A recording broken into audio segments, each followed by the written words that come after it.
नमस्कार माझ्या वर्ग मित्रांनो, माझ्या समोर बसलेले माझे मित्र व मैत्रिणी, आज काय ते तुम्हाला सर्वांनाच माहिती आहे. आज डॉक्टर बाबासाहेब आंबेडकरांचा महापरिनिर्वाण दिन आहे.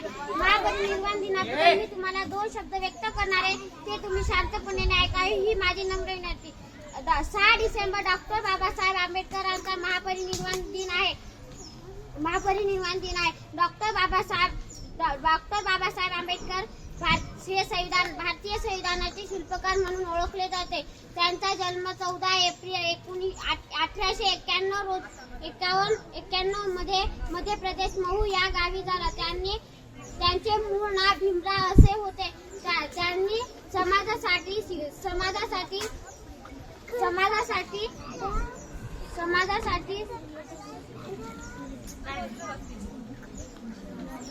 डॉक्टर बाबासाहेब आंबेडकर हे 6 डिसेंबर 1956 मध्ये त्यांचा महापरिनिर्वाण झाला. त्यांनी त्यांचे कार्य व विचार आजही आपल्या पुढे मार्गदर्शन करत आहेत. एवढे बोलून माझे 2 शब्द व्यक्त करते. जय हिंद, जय भारत.